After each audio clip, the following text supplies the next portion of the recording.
numbers, that's everything in football. And here's the hard truth about football. 250 players applied to be here. 60 were selected. 5, maybe 4 will get offered. 3 to 4 will commit. If you can find something in your work that you're obsessed with, it doesn't require as much balance. Why do you think you are different to other agencies? Who knows the journey better than somebody who's just lived it? We've been like approached by a lot of agencies, services, mentorship. I always try and dive into like the mission and the story. Select Generation, Youth for Youth, we're founders in the football space. I've gone so much further with football by doing this than some of the guys that were 3 times better than me my whole life. Every time I come to New York, I'm like, I can come up with 10 new ideas. We should do this, Exactly. This will work, this won't work, right? And that's why we're good together. Don't be afraid of these college coaches. Like, these guys are human, you know? They were in your position much less than a decade ago. They're regular dudes, right? Yeah, but Sam, you're like 23, 24. I know you've played at college, but like, I could also go to a 40, 50-year-old who's seasoned and I'm a coach and I'm just like, yeah, but are they going to give you the same attention? Do they know the process? Yeah. What do you think about work-life balance? It's a great question. Listen, bro, just chill. You know, like, you've been talking about Youth for Youth all day. Like, just relax. Here, why did you start Y4Y? Yeah, for sure. Well, how did you start Y4Y? How did I start? So, going back, so I had all this media stuff going on. I started doing that, like, he gave me a hand-me-down camera, tiny little Sony. Good camera, right? Did the job, learned how to edit. Got Final Cut Pro as my first software. And I was doing that a lot up until my sophomore year of high school. My sophomore year of high school, I had a school project, right? And it was called March Madness. You had the whole year to pick up any project, $300 budget, which at the time was like, you know, more than I could ever imagine, and do what you want, right? Like, pick a project, use the school's resources, take the budget, and do what you want. And I was like, yeah, I'm going to build a soccer ball vending machine or a football vending machine. And they were like, okay. So I was like trying to. Who's they? Your teacher? Yeah, the school, okay. Like, the people supporting staff. And 2 weeks before the deadline, I had been like flirting with this idea with 2 friends of mine, and we were gonna just start private coaching for fun. 2 weeks before the deadline, I was like, okay, I'm not building a vending machine in 2 weeks. And also, what are the practical purposes of this? I build it once, and then who cares, right? And so I revisit this idea that. How old are you at this point? 15. I had turned 16 by the end of this. And I revisit this idea of the private coaching thing. And I say, listen, like, let's do this private coaching. We're going to call it Youth for Youth Football Club, right? And we're just going to coach kids. So we pick that up and we're just like reaching out to family, friends and whatnot. And I reach out to one family friend who reaches out to a babysitter, who reaches out to another family friend, and I get my first kid, right? And I bring this kid to a field downtown that we still, it's a pitch that we still run our camps at, called JJ Walker. And the problem with JJ Walker in the spring is that the permits, baseball, because it's like a spring sport, baseball has like priority for the permits. So I couldn't get permits, and I also was just running private. So I have this kid here, you know, doing everything like personal Venmo, whatever, no business incorporated. And we show up. Session's going well, but there's like 12-year-olds playing baseball. I'm like, yeah, it should be fun. You know, we're about 60 meters from them. You know, I'm setting up the cones, and I hear, and I turn my head, and I this kid curls up into a ball, and he starts screaming, line drive baseball to the temple. And I'm like, oh my goodness, this is terrible. This is bad, right? And so, I mean, God bless the kid. God bless his family. He was okay. He had a minor concussion, but he rushes to the hospital, right? I call my mom. I'm like, Mom, I'm sorry. We're going to lose everything. You know, we're going to get sued. This kid's never going to speak again. It's all going downhill, Mom. And she's like, what's going on? You know, I didn't even know you're doing this. You're coaching? And at the time I was playing. So pretty traumatic experience. I like put it to the side for a while. I didn't know that. That's interesting. Yeah, right. Pretty traumatic. You spoke about that before, or just your close friends know? Yeah, my friends know. Yeah, my friends know this story. I don't tell like other parents about it because they're like, "Oh, you're not gonna come to camp." Yeah, the kid. The ball didn't bounce. It wasn't thrown. And you were the coach of the kid. It was a private session, and the kid gets hit. So I'm like, let me put this aside for a while, right? So then I go focus on recruiting, right? I had for your own college process. My own college process. At this point, like, this is the end of my sophomore year, which is like year 11. Yeah. Right? And so I go into the next year and I'm focused on recruiting. I switch clubs, right? I had played for pretty much like every club, got to know the setting really well, right? I had played like development academy. I had played ECNL. I had played like EDP, whatever. And I had switched clubs and was having some trouble in the recruiting process, but I ended up getting a ton of interest, right? And at some point, I committed to play at Pomona on the West Coast. And I was injured, and then a few things happened. I ended up going regular decision and getting into Brown and going to Brown. So that summer, my plan was like to train, get ready for college soccer, but I didn't end up. I was like, I'm not playing. So I was like, I had something to do, and I remember it was June 12th, 2023. I was like, okay, how about that youth for youth thing I was doing? I made like $300 doing that, right? If a kid got hit in the baseball, what's gonna happen from there? What can we make it? And I was like, all right, let's revisit it. And I incorporated the business on June 15th, 2023, and I DM'd 250 parents on Instagram. And Elaine Steketee, she is still one of like the most prominent parents in the program. Like, we owe everything to her. She responds to the DM, and she has two kids, two brothers. They're 2014, 2012. And she was like, yeah, we'll do the session. Hey, listen, tomorrow we'll hit the pitch and we'll do a free session for you, right? So we do the session with a friend of mine, Sam Dolan, who plays at Middlebury now, still coaches for us. Session goes super well. Next day, 6 kids. Elaine brings them. Boom. Next day, another 3, right? And we're like, okay, this is something serious. And we start developing this training program. And going back to the filmmaking background, right? I was super big into filmmaking, and I realized, hey, I have a skill that like other people would have to pay for, right? And I can build the business, just use media. And so the question became, okay, how do you create a system where you can go viral, right? We've just hit 20 million views across platforms. Well, it's just a start, right? We want to be at, we're talking billions of views. Those are the numbers that we strive for, but that's really how we grew the business. And now we've oriented our entire funnel around that process, right? Now, the question of why I started Y4Y beyond how is something that I've like answered over time. What is your mission?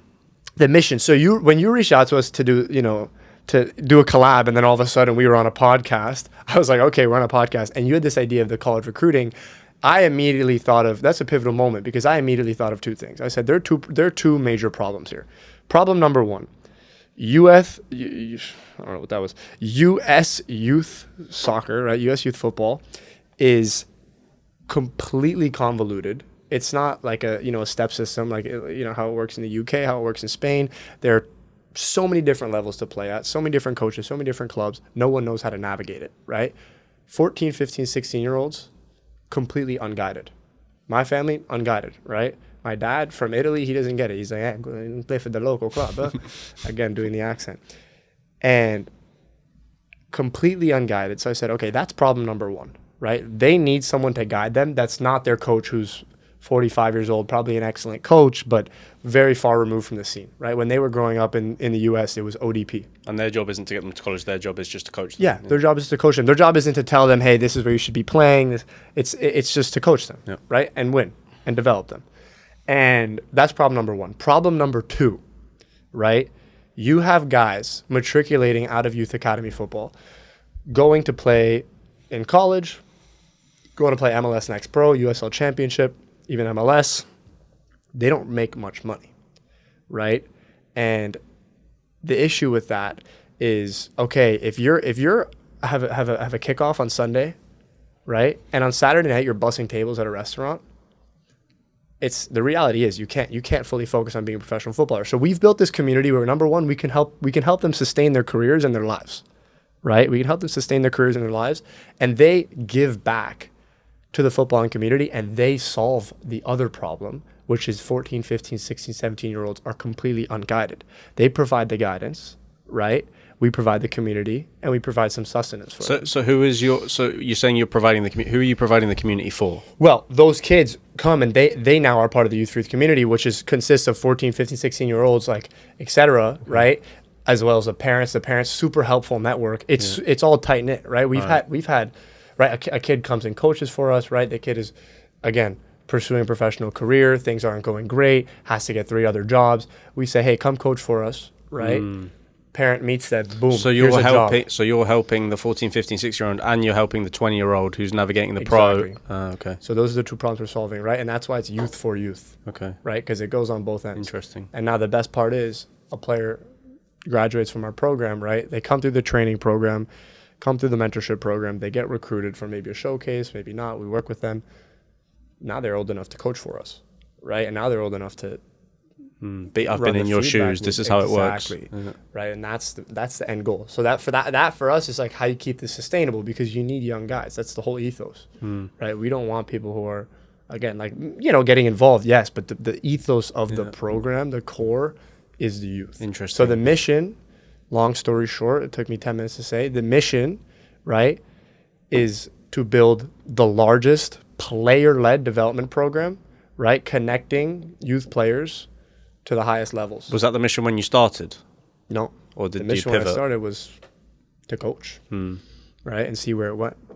I always say, like in life and in business, like, you can look at the staircase and you can see the top stair, and you can jump for the top stair. You're always going to topple, right? You can see the first step in front of you and take the step, and you never know which doors you'll see, at each floor of the staircase. So if I'm a parent, right, and I'm thinking, hang on a minute, Brando wants to coach my kid, but he got recruited to play, but he didn't go and play. Why are you important in football if you haven't played college soccer? Number one, so I've been through the recruiting process, right? I was recruited, had a ton of offers to play at school. But number two, I had a very nuanced footballing experience growing up, right? We have a guy like Jackson, okay? Jackson, partner, technical director of the program. Jackson played for Mid Oval. We met there, went to play for Red Bulls, right? Didn't end up making the pro team. Goes back to Mid Oval at U19, gets recruited to all the Ivy League schools, right? Becomes the captain of Columbia as a sophomore. That experience is so singular in its form, right? You don't find that often, right? Versus a guy like me, I had to understand. Remember what I said today about subject lines? I had to say, hey, these coaches aren't responding to my emails because no, I don't play for Red Bulls. No, I'm not the captain. So you're more relatable. So I understand, and I beat the process because, again, I came out successfully, and then I ended up pursuing other routes in my life, and I sort of beat the process. I was a decent player, right? Still am a decent player, but I was never something super special, right? But I understood. I looked at recruiting. By the time I got to my junior year, I looked at recruiting. I was like, this is a game that I need to win and a game I need to play. This is not going to be, I'm going to go to a college showcase, be one of the top 20 players, and have 25 schools call my phone. So what is Youth for Youth? Because people might be wondering, like, are you mentorship? Are you coaching? Are you community? Yeah. Like, yeah. What can you do for me as a footballer? So player-led development through private training, group training, camps, and clinics. Right? All supplemental. Players stay with their clubs. Virtual mentorship. Take a kid, say, hey, what are the problems you're facing with recruiting, with injuries, with confidence, whatever it might be? Let's work through them. We don't necessarily need to be on the pitch. This can be a kid from Ohio, right? And recruiting showcases, right? Communicating with coaches. This is for top players, right? We might take in 5-6 guys a class. You bring in top players and you say, okay, where do you want to be and how are we going to get you there? For example, with Yanni, as I was saying today, right? Excellent player, even better student, or maybe he would be happier to hear the opposite. Excellent student, even better player, but didn't know how to play the game. And because I was, slightly above average you knew player, the game, but you weren't as good as him. Yeah, I was good. I played at a high level, but I was good, but I didn't know, right? And then again, why are we important? Because look at the network that we've built now, right? We've got a network of coaches from 50 universities, pro clubs, academies, right? And then we have, and when I say coaches, I mean employed coaches, right? And then we have our staff, and they've played it over 150 clubs combined, right? Or clubs and college squads. I'm interested because I think we at Select Generation, we've been like approached by a lot of agencies, services, mentorship, whatever you call it. And I always try and dive into like the mission and the story because there's a lot of the agencies that are kind of like money driven, obviously, 100%. And they're focused on, making a quick dollar and, mentorship, helping the kid, but just not really helping that much. And I think one of the reasons why I've enjoyed because you've grown a lot from when we first had that meeting to now. And what I've enjoyed about your process is like, it's always something cool that you're doing, and it's 100%. Always to help the player. And obviously 100%. Now listening about your story and your mission, I mean, I knew the mission already, but I think you've got a really clear mission and you can really connect and relate to the players. So why do you think that there is a lot of, well, how do you compete with other agencies or other, because there's a lot of players that I talk to, hey, I'm with this company and I'm doing this, but I'm not really enjoying it that much, or I feel like I'm struggling with this, and I'm like, it's an easy fix. Like, why haven't they told you this? Why do you think you are different to other agencies? Everything we lean into is youth, right? Who knows the journey better than somebody who's just lived it? When I say just lived it, I mean committed a year ago. It's interesting because a lot of like parents that we talk to, especially when we started, they were kind of like, yeah, but Sam, you're like 23, 24. I know you've played at college, but like I could also go to a 40, 50-year-old who's seasoned and I'm a coach, and I'm just like, yeah, but are they going to give you the same attention? Do they know the process? Yeah. So like how would you kind of... So it's a great question. I think this particular applies to the American model, right? I think their argument works maybe a little bit better in the European setting. The American model is changing so quickly that only those who are existing within these changes, who are experiencing them, can understand them. What's changed recently? Okay, for example, when I started playing like competitively, when I went to 11v11 play, I was playing Development Academy. By the time I graduated high school, Development Academy didn't exist. It became MLS Next, right? Now there's MLS Next Tier 2. ECNL, it was all girls. All of a sudden, there becomes ECNL. When I was a junior in high school, I didn't know what an ECNL team was. I had the way I had joined my club, I went to the GOT Soccer rankings. You ever seen this? Yeah. And it was #1 nationally, Manhattan Soccer Club. Texted a friend that I knew, hey, can I have the coach's number? Texted the coach, come to training tomorrow. Wednesday, go to training. Saturday, I'm in the starting lineup, right? And I literally just, they were #1 in the rankings. Now, I'm sure they were better clubs than us, right? We were just ranked because whatever, it's some algorithm. It's changing so quickly. Look at college. Look at the new regulations, right? Who would know that better than players within it, right? Who can communicate with their coaches on the day-to-day. Who would have a closer connection with the college coaches than somebody who's playing for them, right? Than somebody who has to be communicating with them every day. The reason we're able to put this showcase together, right? Of course, there are a few outliers, but so many of these coaches are coaches, right? Who we have players that have been at their programs. Maybe we've had players that they were assistants before at their programs, right? It's all warm introductions, warm connections. And it's because these guys understand the vision. They understand that we're all on the common goal of developing players and getting them to the next level. So for you, Brando, because I think it's really interesting your story and where you came from, because you've started the business, should I say, youth when you were 18, 19, now you're 20? Yeah, I mean, idea started 16, incorporated at 18. So I think for Select Generation, we're like 3 years old. Yeah. I'm 26. Yeah. And I wouldn't have spoke as well as you spoke, or I wouldn't have had a clear picture in my head as well as you do at your age. Yeah. Were you always pretty switched on? Did you always know what you wanted to do? It's a good question. I always knew I wanted to be an entrepreneur. Okay. Like, why? 150%. Why? That was just in your DNA, or your parents, or? Both I never saw either of my parents have jobs. Never. My mom runs her own company. My dad was like a photographer running his own production company as well. Never saw my parents have jobs, #1. My sister was never interested in having a job either. She's a musician, and now she's producing films.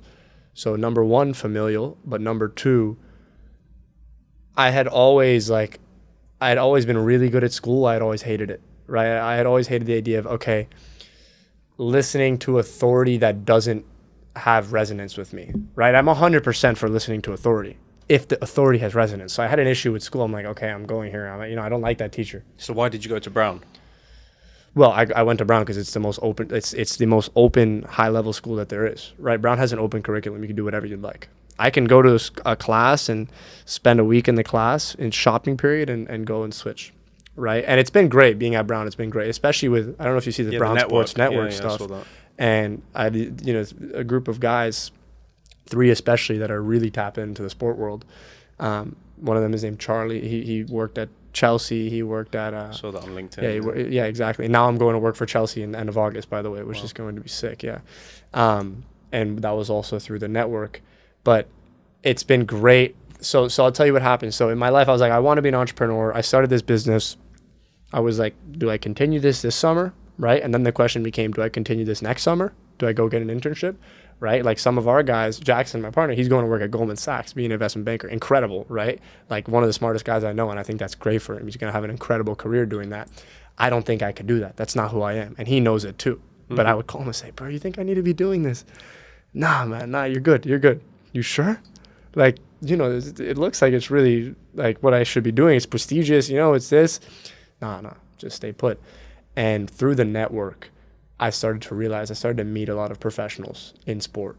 And I would say in the past 6 months, I've realized with myself, even meeting people like you, this is a career. This is an industry, right? I would never 2 years ago be like, I want to work in sport. Was there a moment in the Youth for Youth setup that you thought, okay, this could be a real business here? Because maybe it was when we did the showcase, maybe it was when you started mentoring, maybe it was when you had your first session and she was bringing 10 kids. Was there a moment or a period of time where you were like, okay, this is something that could be like longevity? Yeah.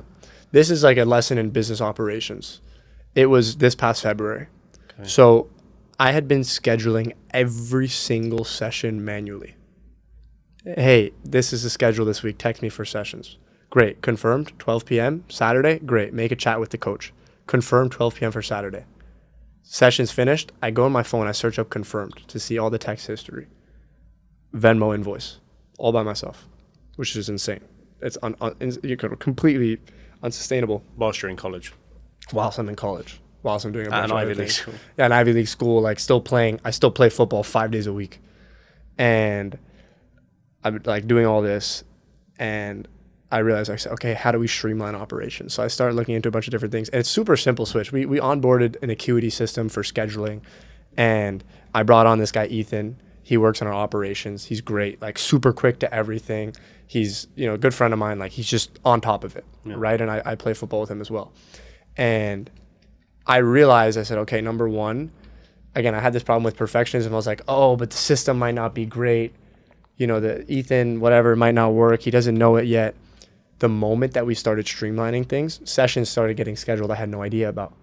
Hey, you know, Brando, I just did this session with X. Oh, great. I hope it went well because I didn't know, right? Before I was manually scheduling everything. So now it's all streamlined, right? Today we had the showcase. We were able to do, we didn't have online registration. When you guys did the online registration, very manual and right? Even though like by the second showcase, like I was like, listen, Sam, I'll do more of the operations, but like I don't even have still tedious. Yeah. I didn't have an invoice system. Yeah. It was Venmo. It was ridiculous. Yeah. So that was the moment. How about you? Like, what was your moment that was like? Did you have a similar moment where you clicked? Yeah, I remember because I always used to tell my friends like because I always wanted to, not wanted to, but I always thought I would work in corporate. Like I wanted to live in New York City, work at a bank. Okay. Like my parents both worked like, you know, decent corporate jobs. Yeah. And then I remember like we were just doing Select Generation as a hobby. Like we ran a showcase like as a hobby. How did it start? Yeah, what was it first? You said you did a showcase in Charlotte. So I was living with Victor, my partner, in Charlotte, and we were like, I miss playing football, man. I miss playing football. And then we were kind of bored. You had just graduated. Like just graduated, tried to make it to the USL, wasn't good enough, didn't have an agent. And then we were like, what can we do like extra? Because I was working 9 to 5. He was like football coaching. I was like, what can we do? What are we good at? We have a lot of friends that are college coaches in Charlotte area. We have a lot of, because we were playing UPSL with like a younger team, and they were, hey Sam, how do I go to college? And I'm always thinking like, it's easy to go to college because I'm English. You make a video, you send it out, and they're like, oh, you played in England. But for American players, it's completely different. As I said, it's completely different. So we were like, okay, let's book a field, invite some coaches, get some balls, get some kits, and then we did that. And then I think it was like for a year, and we were kind of helping a few, like the best players from the showcases go to college and stuff. And then Victor's visa ran out and he had to go back to Spain. And so he was like, Sam, I've got a couple of like clubs here that might like have 1 or 2 players if they're good. And we were like, it's going to be tough to help like 1 or 2 players. They've got to be really top. So why don't we bring like 15, 20 and do a camp for 2 weeks? And then we did that, and we were like, if we can do a camp, let's build a whole team for the whole season. Yeah. And this is 2 years ago now. 2 years ago, and we had a couple of other like year-long programs that were asking us for players. Yeah. And we were basically like giving them players. But like a Toure, for example? Exactly, yeah, similar to that. So we had a couple of other programs. They do an amazing job at Toure, but we had a couple of other programs that we would send a couple of players to. and then they would have a bad experience. Hey, Sam, this wasn't like what I was expecting, the residence, the level, everything. So then we were like, if we can't control that, I don't feel comfortable sending a player. So then we were like, let's do it ourselves. So then we spent like 6 months trying to figure out the operations and get it set up so everything was proper. And then we implemented like, okay, let's bring some players. So that's kind of how we started, and then kind of just went from there really. And then when the light bulb moment was when I saw, because we started out as a core agency, like events company doing the showcases, but it's difficult because I don't really like to charge. Like you see some of these showcases a week for like $500, $1,000, and for a showcase, I don't really want to be that company as Select Generation. So for us, it was more, how can we give these players a bridge too? Because a lot of the players coming to the showcase, that there's 1 or 2 that probably go straight to college, right? From the 60 players today, maybe more than that. But today we had some good there's a lot of players that are just not good enough, right? And they need a bridge, right? Because like you're doing like mentoring and agency stuff. It doesn't matter how much I tell the coach. Ultimately, it's his decision, right? He trusts me, and I trust him, and I'm not going to give him a player that I don't believe in. But at the end of the day, I can't. Like, if you want your college mentoring services, I can't promise you. I can tell you to send the subject line, the email, but it's got to come from you, right? And if you don't check your email, there's a lad today who didn't check his email. He's like, oh, Dayton just messaged me. I'm like, I can do everything, but if you don't check your email, useless. Anyway, so then I'm like, all right, well, can we give players a bridge, and can we be in control of that? Because probably like for your private sessions, you're in control of how the session is, how they develop, right? If they're playing for our club or our team, we hire the coaches, we do the methodology, the tactics, we control at the level and the environment. So that's for us how we can create a bridge for the player that they need, especially in North America, right? So, and then once we kind of started realizing there was a need for that, and that there was players that would be like, okay, Sam, I'll go to Spain, like that's cool, I'll go to England. Then it was like, okay, this could be a thing. And then like a lot of coaches too, the bigger, like for example, our events, when we do them together and you get more coaches and they're like, hey, Sam, Brando, thank you so much. Like, this is amazing for us. I really like this kid. Kind of gives you confidence. It's like, okay, we can do this properly and do even more and bigger, you know? What do you think for you? I'm interested to talk to you because on the podcast recently, I've been talking to a lot of like coaches, agents. Yeah, for sure. And obviously you're a business owner. So I know you mentioned there about kind of being tedious and doing a lot of things. What's been your biggest struggle as an entrepreneur? People. I think people so I found some great people, right? As I said, I found Jackson, Frankie, who's here today, incredible. Elias, incredible. Keanu, great. Keanu's doing our content now, making excellent videos, right? I'm sure I'm missing names, but I found excellent people. What I've had a hard time finding, right, is like people who can help operate the business, right? And understand exactly what the vision is. Like I've brought people in. Do you listen to Diary of a CEO podcast? No, I listen to Founders podcast. You ever heard of that one? Nah, it's the best part. You're gonna love it. Really? You're gonna be obsessed with it. Stephen, he always talks about hiring is like the biggest thing. Exactly. Because like if you want to work with A players, and then it's self-policing. You don't need to chase them. Obviously, the first couple of weeks, listen, you need to do this, you do. But then after that, it's like, I trust you. You're going to do your thing. Exactly. And there's a big thing where, again, like Ethan, for example, he's been great. There's and all of our coaches have been excellent, right? If anyone's coaching for us, they're doing an excellent job. Otherwise, they wouldn't be here anymore. We have guys like Ben Choi. We have a ton of guys that are excellent. But you're saying the difficult thing is off the pitch. Off the pitch. It's been hard, right? Finding people who can do. There's one thing where you onboard somebody, as you said, if you're an 18 player, you understand that if I'm the founder and I'm onboarding you because I want to delegate outcomes, right? I don't want to delegate tasks. I don't want to, it's not like, hey, can you do these 17 things and then your day's over?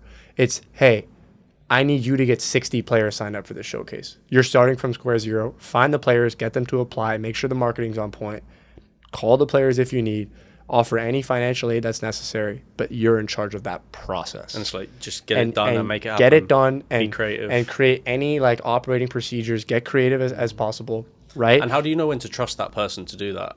I think you can tell super quickly. You can tell super quickly. Like, now, things change over time, right? Some people deceive you, but it's just energy. When energy and velocity. Business is about velocity, right? Hey, yeah, Brand, I'll get it done. Just give me like 3 days. 3 days later, just was hanging out with my, Yeah, been really busy. Yeah, I've been really busy. Sorry, I've been underwater. 6 days. Nothing. Yeah. Then they deliver something great. It's, someone else did it. We figured it out. Don't worry about it, right? I couldn't agree more. And it's crazy because as a founder, you're an entrepreneur yourself. Like as a business owner, as a founder, we are the craziest people, right? We are the most like performance obsessed that there are. We're athletes. Like it's the athletes of business. Winning, yeah, you like winning. You go nonstop. It's like I'm working. I'm at 11 p.m. last night. I'm thinking, okay, how do we make this even better tomorrow? Right? It's like go to sleep, right? You need people like that. And it's number one, it's also hard to find because a lot of those people are already entrepreneurs. I think it will become easier as I get older, where I can find the equivalent of where I'm at right now, 17, 18, 19, 20-year-old who's like has that same mentality. And it's okay. They come work 2-3 years and then you sort of funnel them off. So finding people who work at a high level, who are obsessed with the vision, just like you are, right? And can understand that they're delegated outcomes, not tasks. And you know whose problem that is? That's my problem. That's not unlucky. That's I'm learning. That's like a skill that is superhuman. That's a skill that I'm learning, right? How do you hire properly? When you interview, because I've made a lot of mistakes interviewing, and that's been, and also like giving tasks. But when you interview for a person off the pitch, I'm not talking about private coach, but a person off the pitch. What questions do you ask? What's your interview process? How do you know if they're right or not? Number one, I'm looking for past experience, but it comes from a certain bias because I didn't have any past. I mean, I had definitely worked a ton of jobs. I was like, again, you asked, was I switched on? I was doing like internships. Like I took my senior years, basically my second half of senior year off to do an internship for a Dubai-based company that owes me $5,000, right? They never paid me. But like it was that intensity, right? So you can see that intensity from a young age, right? Like if I'm hiring someone who's young, it's, hey, what have you done? What do you want to do, right? And if they haven't really done much, like I know immediately that person's not the founder type. That person's not an 18 player. Do you think in New York there's a lot of motivated people? Oh yeah. It's interesting because... But everybody wants to do their own thing. So it's hard to find motivated people that still... And convince them to come work for your project. Exactly. Because I mean, at the end of the day, it's like if you find the right people, I'm willing and ready to offer more stake in the business, right? Like, hey, you're incredible. You've done a great job this past 2 years. Like, here, right?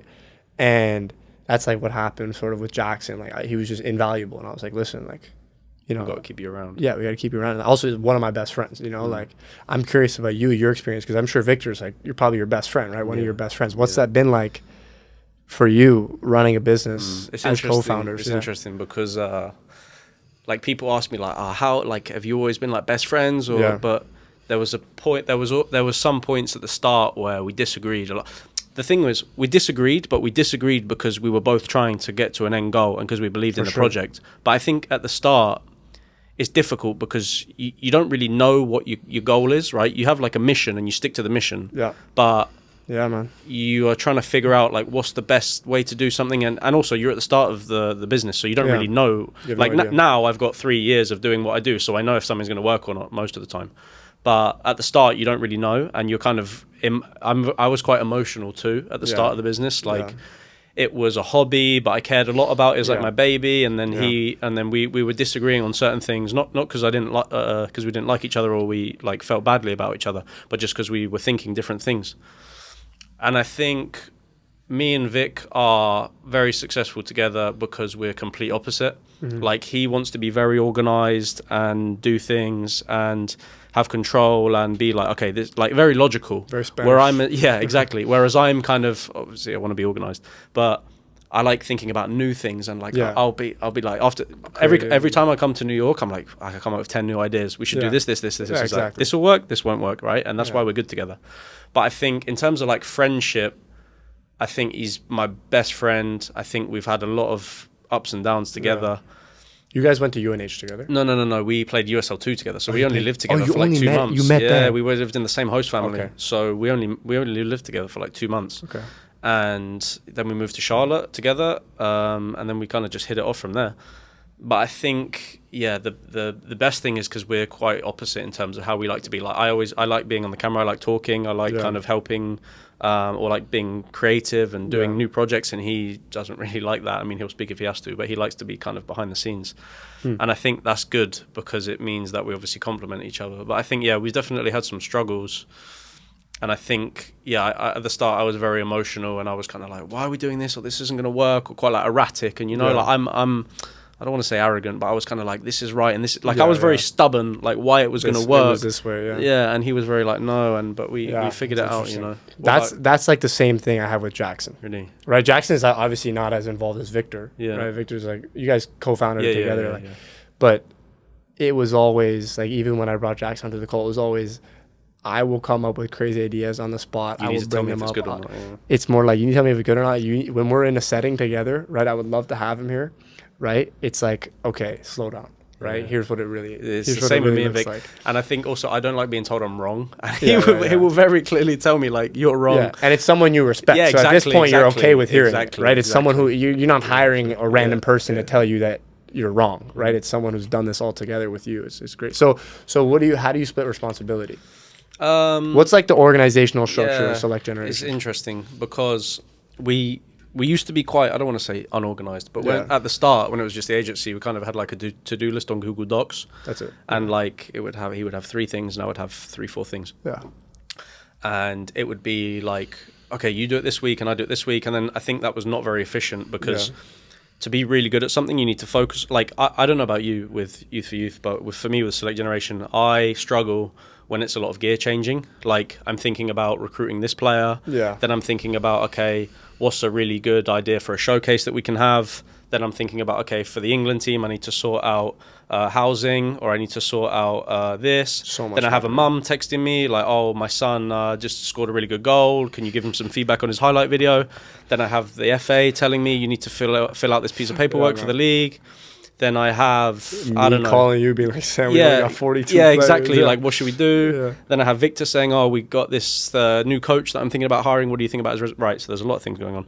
So that's what it's about, man. I think that for us, organization is like, I will take care of the recruitment and the players because I'm doing that the most and that's what I'm good at. Yeah. Victor will take care of operations, making sure everything's logistically organized and the coaches know what they're doing because he's really good at that. Mm-hmm. And if there's something in the middle that he needs some advice on, he asks me. If I need some advice, I ask him. But most of the time, he's got what he's got. I don't need to make sure he's doing it. I know it's going to be done. Yeah. And he knows the same for me. So he's more involved now on the football side. What do you mean? Like, is he's appointing all the coaches in Spain? Yeah. So basically, in Spain we have our club. In England, so I'm heading the England. Heading the England. So like. So you're going to be in charge of technical in England. Yes, for the time being, and then obviously try and delegate that in the future. But my main thing is watching players, identifying players, putting players where they need to be. Like, I'm the agent, and Victor is like taking care of all the little things, you know, like the football club. So I have a question. You incorporated the business separately in Spain. Yeah. And in England. Yeah. Because you're a British citizen and he's a Spanish citizen. Not for that, just because legally you have to. As in legally, like, that helped a lot, right? Yeah. You guys, neither of you are American citizens? I am. I was born in Manhattan. Yeah. What? Yeah, I was born in New York, so I'm a dual citizen. Really? Yeah, so you were able to incorporate the business here. Exactly. Yeah. As Sam the American. Yeah. Sam it's perfect. Man. Yeah, it's good. I can incorporate in the EU. I've obviously Italian citizenship, but definitely that's amazing. So you're able to be EU, British. It's been a really big help for us because I think for a lot of my friends who are from England, and the rest of Europe or the rest of the world, when you come to the US, it's great. You have 4 years college soccer. You're like, wow, this is amazing. I have so many opportunities. And then it's like, okay, I have a 1 year working visa and I got to go, right? So for us, I've been very lucky. I think part of Select Generation 2 is we've been like really lucky. I always say like the harder you work, the luckier you get. But we have had a lot of things fall in our place. So when like Victor left back to the US, I was like, don't worry, I got it. Like, I'm here. I can go and watch more players. Yeah. I'm good. Like, I'll take care of it. No worries. You take care of the stuff in Spain. So we've been very lucky with that. But I think that when we talk about luck, do you think you've been lucky? Here's how I look at it. Number one, like, I think business talent is a thing. And I think I have some, right? And I'm working on cultivating that. But in the same way in football, it's like a player can have some raw talent and they need to cultivate it. And they need to understand, what do I have, what don't I have? And how do I structure like my development as a business person, right? But that's one thing, right? And I think that supplements the work, right? As I said, you don't need to spend 9 to 9 working every day. You shouldn't be, right? Because as you say, you should be delegating, you should be finding people to do tasks so you can focus your energy, you can focus your time and be fresh to go again the next day.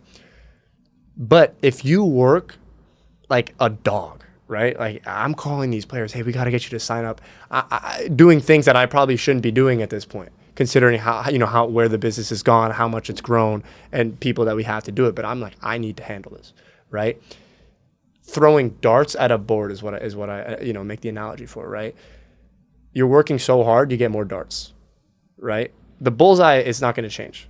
It's always going to be this side, but you can throw as many darts as possible. And so the harder you work, the larger appetite your life has for luck, right? The larger span it has for luck, as you said. Like it's just going to be as many darts as I have. Boom, I'm working hard, I get another dart. What do you think? What do you think hard work means? Because I think I talk to a lot of players, for example, and they say I've worked really hard, and I'm like, what did you do? I went to the gym twice this week. And I talk to other players who say I think I should work harder, and they get injured because they're going to the gym and training. So what does hard work mean? I think number one, if you're working like a headless chicken, you're not getting anywhere. This is why I love coaching as well, because there's so many players who train, right? That's not enough training, number one, okay? You have so many players who train 7 days a week, go to the gym 3. Hey, what are you doing in your training? Here, I took some clips. You're shooting free kicks for an hour and a half? Shooting free kicks for an hour. Who's your free kick taker? It's a left, it's this guy, he's really technical. You're not even taking free kicks. What are you doing? Right? Number one, in anything in life, in football, in business, you need to understand what your blueprint looks like, what your roadmap looks like, and what you need to work on, right? And not just work randomly. So number one, I think hard work. Before any of that, you have to create your framework for what that looks like. And then within that framework, I think it goes down to time and focus, right? Because there's one person who works for 6 hours in a day and they have their phone. Hey, what's up? Boom. I'm going to go take a break. I'm going to call, take this. You need immense and intense focus. So when I wake up every day, I do like one revenue generating task, one creative task. And I got this from this guy, Matt Gray. He's great. I don't know if you ever know him. He does personal brands, business growth. One revenue generating task, one creative task, right? And one like future oriented. Get those tasks done and focus on them immensely, right? And that I've learned that I study applied math at school, right? If I'm studying for a math test, I cannot be checking my phone 12 times in an hour. It's shut the phone down, do the work for an hour and a half, take a break, check it, go again, right? So people don't realize, they think they're working hard because they're spending 6 hours working. But if you spend 6 hours working, you do like Pomodoro, you do 30 minutes on, few minute break, 30 minutes on, and you're switched, right? The production will be unreal.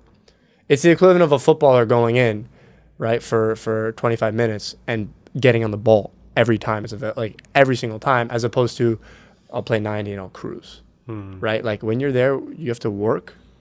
And then if you're able to get all that stuff done because you've been so focused, and I still struggle with it, don't get me wrong, I'm not superhuman. This is just this standard I'm setting. So that's what hard work for me is. Lay the framework, right? Dedicate the time, and within that time, understand that it's limited and that it needs to be intensely focused. What do you think about work-life balance? It's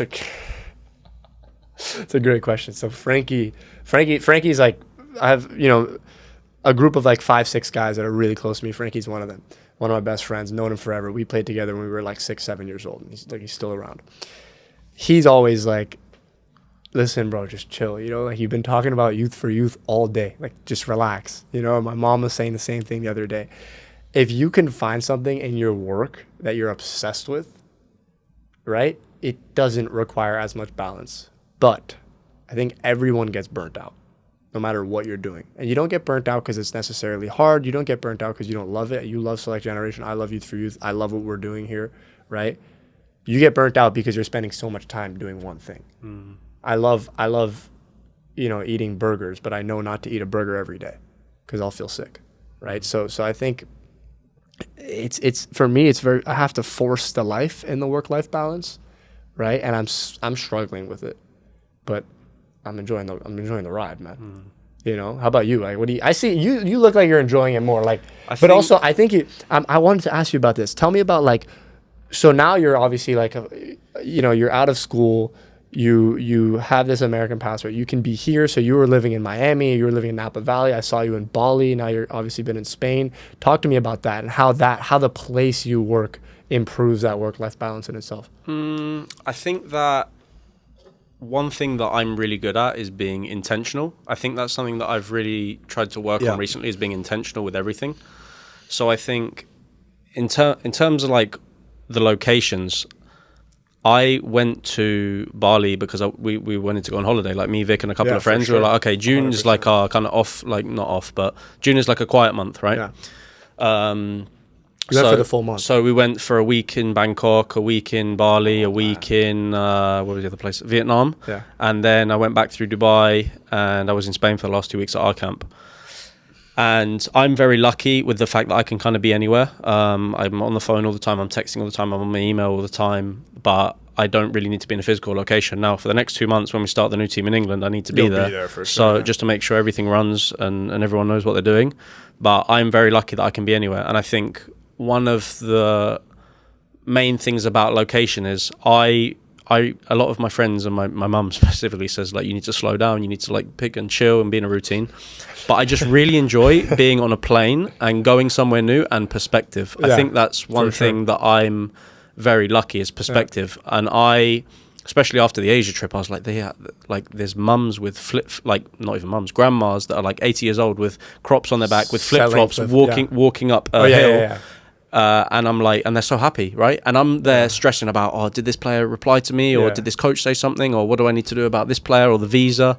And I'm thinking, like, we have such different like worries in our life, right? And they're so happy with nothing. And I'm like, what? Like, I was sitting on the back of this motorbike for like an hour thinking, like, really interesting about like perspective. And anyway, so I think going to all of these different places for myself makes me think about like how everything is. And it's interesting because a lot of the American players I feel like that we work with, they're very like focused on, okay, MLS, CCNL, Division 1. It's unbelievable. Like, this is what I need to do and how I'm going to get there. It's unbelievable. And I think I'm quite good at understanding the player and educating them on there's different pathways in football. For example, the podcast is like in life. Yeah. For example, the podcast, like I've really realized that the podcast is like a tool. Like, of course, I want to educate the audience. I want to teach them what they need to know and what they don't know. Speak to people that have had really good stories and perspective and understand things, right? But I can go to a new city, go on LinkedIn, hey, I've got a soccer podcast, I would love to get you on, what do you think? And like the amount of connections, it's been crazy, insane. Like, look at what we're doing from an initial podcast, right? So to answer your question about like locations and everything, I think it's important, especially with football, because it's global. And I think people are interested when you kind of are doing something interesting and cool. When you obviously have success stories and testimonials, people want to kind of tap into that. And then in terms of work-life balance, I think that for me, I have more joy on the days where I do good things for Select Generation than on the days where I don't do anything for Select Generation. I enjoy more ticking off my to-do list, working on cool projects 100%. And getting things done, rather than a day where I'm and also my mind is like always like, what's new, what's next? And like, I think, of course, there's time to I find it easy to disconnect when I'm around other people, like my friends or my girlfriend. Like, we can talk about different things or other things, or, you know, we'll talk about work a little bit and what I'm doing and what I'm excited about. But I can talk about, how was your day? Or your girlfriend doesn't want to hear about it. Exactly. Yeah, exactly. I experienced the same thing. I'm like, it went well, but how was your day? I know. I'm like, if I mention too many details. I know, but she's amazing. She's so good at like understanding and listening. But where is she? So she's in Canada. So my girlfriend. So we went to college together. It's a long story, but after 6 years, we finally figured it out after some, you know, ups and downs.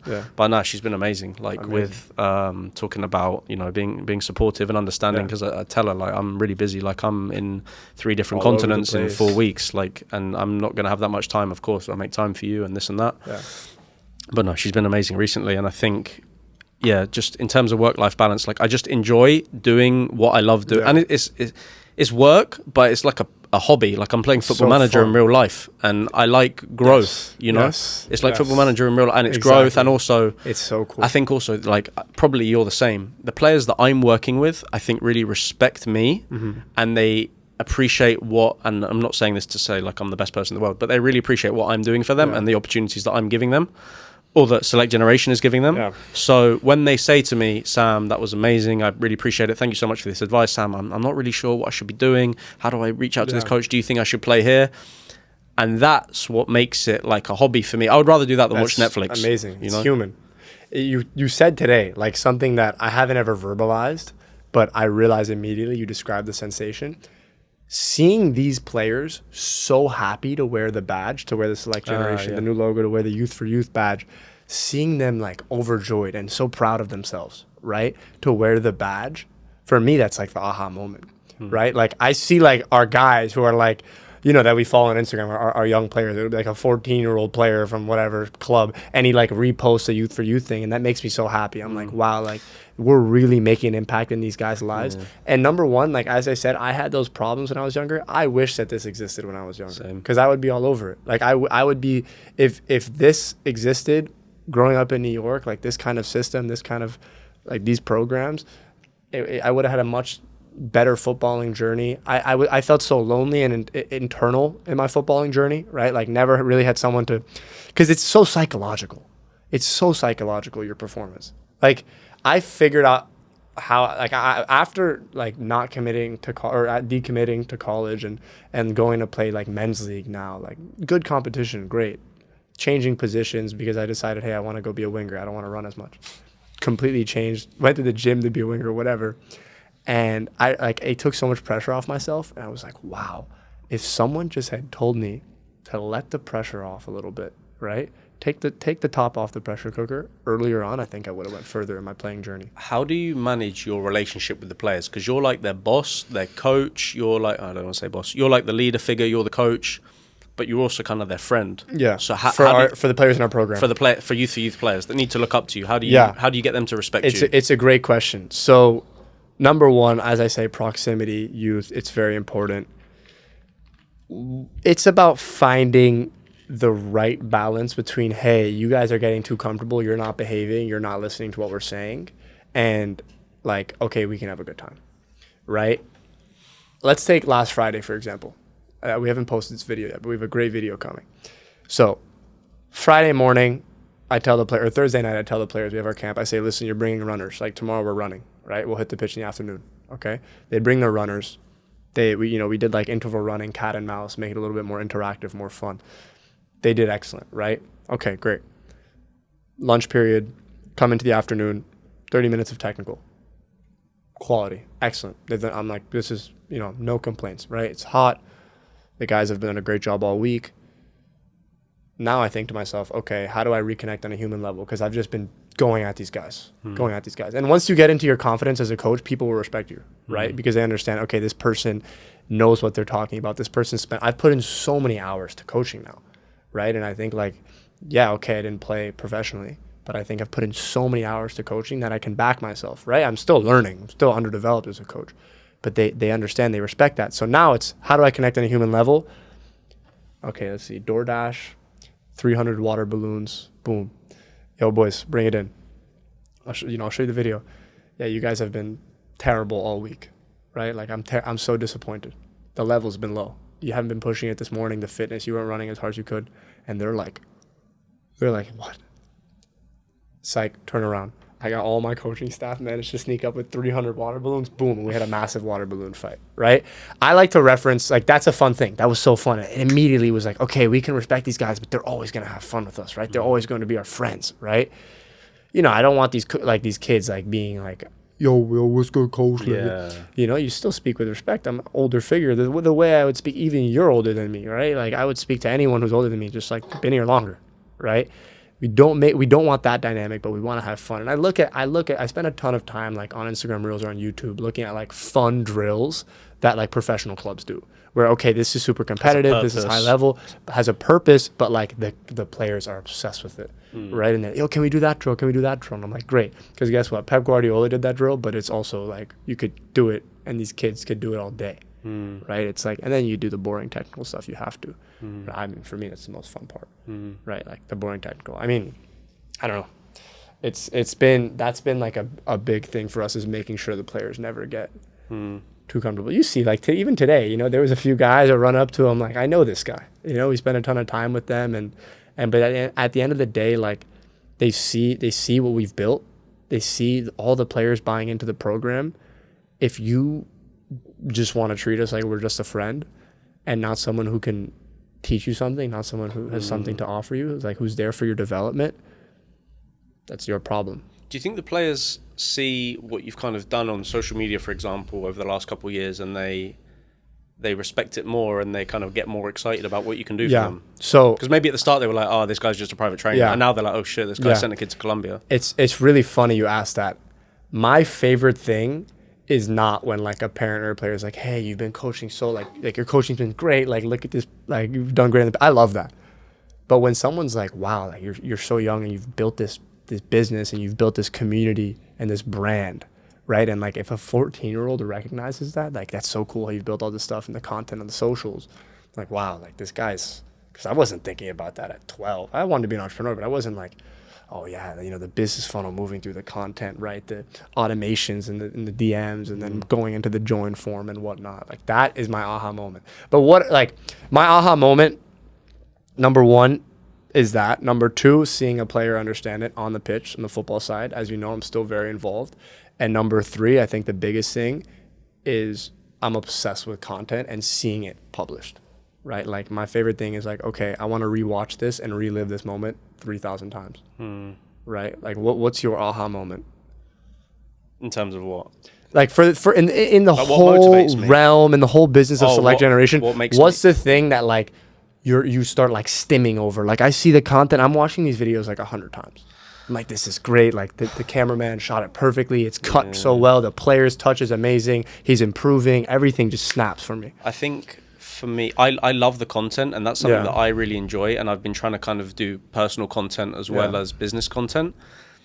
I think for me, the aha moment is the feedback from. We were at the camp this a couple of weeks ago, and there was a couple of players like were injured or just sitting out for a session in Charlotte, in Spain. The one in Spain. They were on the benches watching the session with me because they hurt their knee or something, and they're like, I've really realized recently that you really understand the players when they trust you and when they're like, okay, I like this guy and he's good and I trust him, and they open, and you can tell when they're opening up to you, you know.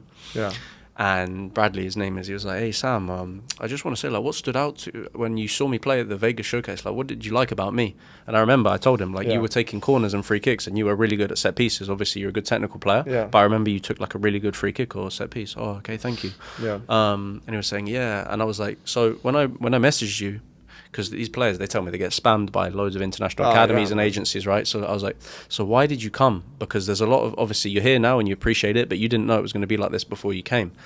Yeah, well, to be honest, the first, like, your social media and your video, it was good, and it was a risk that I was willing to take. Yeah. But I really see how you guys have grown in the last 2 years, and it's crazy. And that's similar to what you just said. Wow. And they're like, I was like, really? What do you mean? Wow, like the amount of followers you have and the type of content and how professional it looks and, like, you know, what everyone says about you and, like, all these people with the podcast that you're meeting. And I'm like, I mean, thank you. Like, that's really humbling, you know, for a 17-year-old player to kind of tell you all the things that you're trying to build, but you don't know if you, because it's like when you're running Select or Youth or Select Generation, it's like you think you're doing the right thing, but you don't really have the validation, right? Because no one knows about us. No one knows about us. Yeah, we're both pretty unknown. Go and talk to a player. What is Select Generation? Who are you, right? Yeah. So to have the validation from someone that respects you, who you also respect, who you've kind of put a lot of effort and energy into developing this player, and for him to come back and be like, I really like what you're doing, there's proof there, it's validation. For me, that's like really fulfilling. And I think for me, a lot of I love it when, you know, when a player commits or signs somewhere, it's great, good, that's our job, that's what we're supposed to do. Yeah, for sure. But I think it's like the feedback from the parents and the players that's like, Sam, you changed my life. Like, you gave me an opportunity that I never thought I would have gotten. And I'm really happy that I took this decision, and it was a risk and it paid off, and thank you so much. And this is going to help me, because also I can't promise you a professional contract. I can't promise you a Division 1 scholarship. But if I can help you develop as a person too, from what, like me coming to the US on a soccer scholarship to get my education, but I developed so many people I met, the personal skills that I made, personal development, you know, living on my own, sorting out my car, my insurance, where I'm going to live, my rent, my bills, moving to a new city completely alone, right? If I can give these types of experience to these players, of course, I want to develop them. I want to get them professional deals. I want to get them Division 1 scholarship, Division 2, Division 3. Any scholarship is a good scholarship. But if I can develop you as a person and you tell me I'm doing a good job, that's fulfilling for me and the parents too. That is success, 100%. How do you ask for feedback a lot, or do you just get it randomly? Or how do you ask for feedback to know if you're doing a good job? We ask for feedback. It's always, especially in the beginning, right? Like early on, we send out like feedback forms. Hey, you know, I have one prepared like for this event. I'll show you. Hey, like, what did you think? Was this worth your time? What do you wish we did that we didn't? At the end of every camp, I say, guys, all right, listen, I want you to be honest with us. What do you wish you did that you didn't do? And what was the most effective part for you, right? What do you think about your coaching staff, etc.? It's very hard to get these players to break out of their shells. But you made a great point about validation, which is something I never realized until I was on the other end of this of the spectrum, which was as a player, as a footballer, when I was young, it was always, I just need my coach to like me, right? I just need this. I need that college coach to like the way I play. I need this to like this. I need that to like that. Being on the other end of it, you don't realize that, yes, these players are coming, and at the end of the day, like, we're serving them with the fact that we can get them in front of the college coaches, we can get them these playing opportunities, but we care collectively, right? It's less like individual. For me, it's very important. These 58 players that we have this weekend, it's very important that 58 of them leave this weekend happy, and they felt like it was worth their time. And I'm thinking about that constantly. How can I improve the player experience, right? It's not just outward facing. It's not just, oh, what do the coaches think? What do I think? How do I feel? Did this go well? It's like, are these players going to leave thinking, yeah, I'm happy I went, right? Well, even if they don't commit, even if they get no interest, even if they quit playing football tomorrow, are they happy they went? And I didn't realize that as a player, like, that the coaches care, the people running the programs care, right? Like, the coaches want to be liked by their players. They want to make sure their players are having a good experience, right? And I think also that's why I told the guys today, I said, listen, don't be afraid of these college coaches. Like, these guys are human, you know? They were in your position much less than a decade ago. They're regular dudes, right? Very respectable in great positions, but they're regular people. And they care about those little dynamics just like we do. I got 2 last questions for you, Brando. The first one is, what do you, if you were going to start youth tomorrow as a business owner, Restart. If you were going to start it tomorrow, like being 16, 17 again tomorrow, what is one thing that you learned until now that you wish you knew before you started? I would go back to the delegation point and the point about streamlining things on the business side of the question, which is like, build systems earlier. Your business will not be successful because you do everything yourself, right? As I said, yes, I still struggle with that. So I would tell myself, start improving on that earlier. So by the time I'm here, where as a person still struggling with this problem, I would have already solved it, right? That's on one side. On the other side, it took me too long to lean into the youth to turn that into our ethos. Now I'm proud to say I'm 20 years old, right? I hid my age until I turned 20. So like, anyone who asked, we would tell. I'd be like, yeah, so I was at Brown for a while. Like, it's like I've been here for 3 months, yeah. And then, I remember when I graduated high school, it was a long time ago, right? I spent so long hiding away from that fact of, I am a super young entrepreneur. Now, you build your confidence with events like this, with, doing professional things and the business growing. But I wish I had embraced my youth a little bit earlier. There might be a player listening to this that wants to start an agency, that wants to start a private training company, that wants to start a business in football. What advice do you have for someone starting a business in football? If it's a business akin to what we're doing, right, with you with an agency, with us with a training program, we also somewhat function like an agency. It would be prepare for very few players to be like complete success stories, right? And most guys, the only success to be on that human side of developing as people, right? You cannot just measure success on, okay, we got 100 players to go play Division I this year. That's not what this is about, right? Prepare for that, and also prepare for backlash. You can imagine it. I'm the point of contact for the parents, right? If a parent has a problem, they're calling me. Even today, hey, like Jared couldn't make it because, he got sick this morning. Okay, totally understand. But then it's, hey, Jared's not happy because he was put on the green team, and the green team wasn't passing the ball well. They weren't good on the build out, right? You have to be prepared for that. So my biggest advice is to understand how much communication goes into football, and especially if you're working in youth, you need to be unbelievably prepared and tolerant with working with parents and players. And I think the biggest thing is being honest too, Being because honest. there's a lot of agencies and private training companies probably that sell the most, 100%. And if you do that, of course, it's probably easier to get players to sign up for things, but it's going to kill you. It's going to hurt you in the long run. Yeah, I'm not selling dreams. Yeah. I tell the kids, listen, hey, where's my kid at? We're very happy to have him in the private training program. He's not at the level for camps yet. Let's get him at the level for camps for next summer. And if you want to talk about recruiting, let's revisit this in 2 years, right? Assuming the kid is still young enough. You have to be honest. I would much rather create low expectation and completely, smash that out of the park, as opposed to create high expectation and just create, a barrier where it's like, oh, boom, that's the wall of disappointment. Good. You understand what I'm saying? The reality is, again, going back to the numbers, we were supposed to talk about this, but numbers, that's everything in football, right? And I realize it's too late. What do you mean numbers? I'll explain it in a second. So you asked today, you said, how many of you have been to a Division One football match or soccer match? Until you see that, you don't understand what it looks like to play at that level and to be as good as a Division One footballer, right? So as I said, 250 applied to the camp. 58 show up, right? 58 get selected. A few more guys we invite, they can't come. From this camp, let's say 10 leave with college interest, 6 go on a visit, 4 commit. 4 get offered, 3 commit, right? 3 go to college. 1 gets hurt his freshman year, okay? 1 gets cut his sophomore year, and 1 plays 4 years. He leaves 4 years, he goes, he plays USL 1, gets cut. He's now back to square zero, right? He gets a pro contract out of nowhere, out of the blue. Suddenly you look at guys like Bombito, who plays for, he plays in France, he plays Canadian national team. You look at guys like Agemeng, who played D3 and now is the US Youth National Team. Suddenly he gets a pro contract and he makes it. The chance of that one guy being at our camp today is so unbelievably low, right? I'm sure a ton of guys you played with growing up play professionally. A ton of guys I played with growing up play professionally. God bless them.